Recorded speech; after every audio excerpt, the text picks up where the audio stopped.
Assalamualaikum dan salam Sarawakku sayang. Buletin UKAS edisi malam 5 Disember 2020 bersama saya Alfairez Jemurin.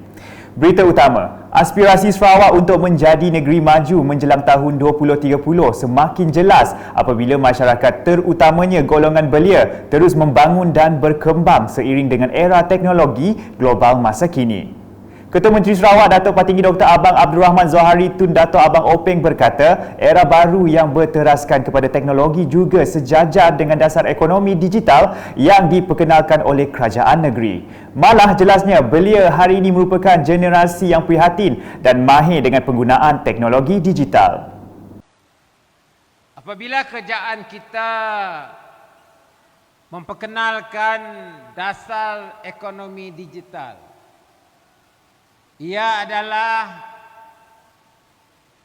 memberi erti kita memasuki dalam era yang baru, iaitu era yang penuh berteraskan kepada teknologi. Hari itu semua kita pakai handphone.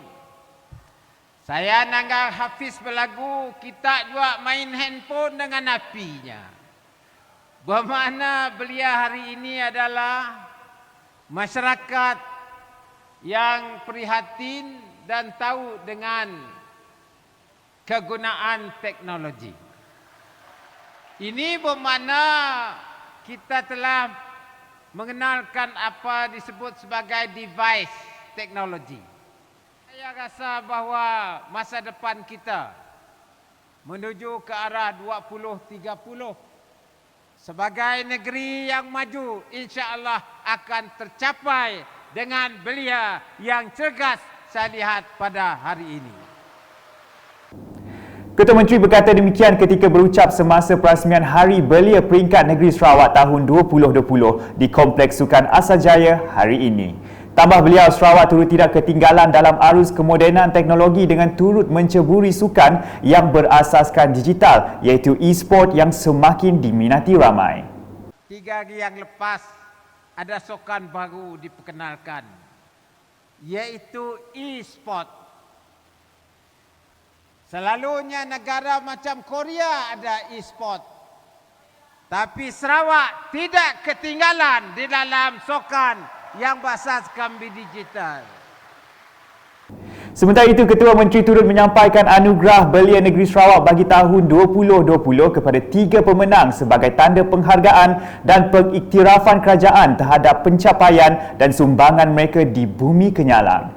Anugerah Belia Negeri untuk kategori lelaki telah dimenangi pensyarah Politeknik Kuching, Khalid Hussein Tuah, untuk membawa pulang wang tunai RM5,000, piala dan juga sijil. Saya di kesempatan ini mengucapkan setinggi-tinggi penghargaan dan jutaan terima kasih kepada Kementerian Belia dan Sukan Sarawak kerana mempercayai dengan memberikan pengiktirafan sebagai anugerah ikon belia Negeri Sarawak bagi kategori lelaki untuk tahun 2020.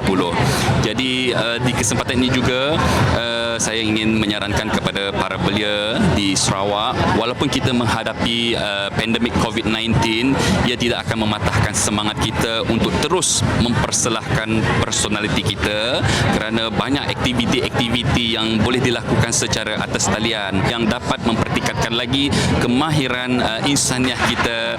Dan saya mengharapkan juga, saya selaku pensyarah di Politeknik Kuching Sarawak, memang pembelajaran sekarang secara atas talian, jadi kepada para belia, gunakanlah teknologi digital sedia ada untuk kita dapat mengadaptasikannya dalam dunia pembelajaran kita. Anugerah Belia Negeri kategori wanita pula menjadi milik Pegawai Pergigian di bawah Kementerian Kesihatan Malaysia KKM Dr. Sim Wen San untuk menggondol wang tunai RM5,000, piala dan juga sijil.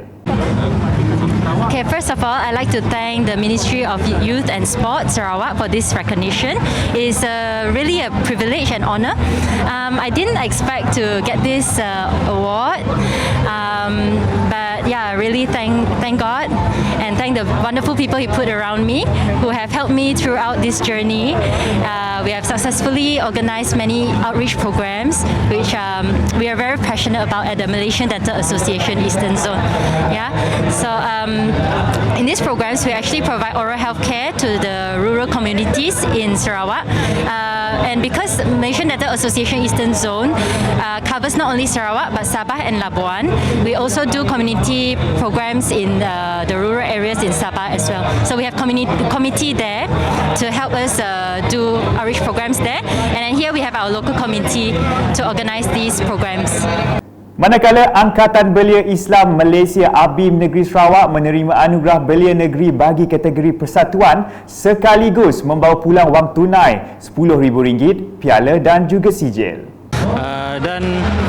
Sebenarnya ialah tak sangka lah sebenarnya, cuma itulah hasil daripada usaha para ahli ABIM, ABIM Sarawak, dan juga sebenarnya kami peringkat ABIM Negeri Sarawak hanyalah membantu, tak pernah terfikirlah untuk mendapat sebarang anugerah dan sebagainya. Cuma ini ada satu penghargaan kepada semua ahli-ahli ABIM yang telah bertugas lumus menjalankan program-program khidmat bakti dan sebagainya kepada semua di negeri Sarawak ini. Hari Belia kali ini disambut dalam keadaan norma baharu dan mematuhi garis panduan prosedur operasi standard SOP ditetapkan.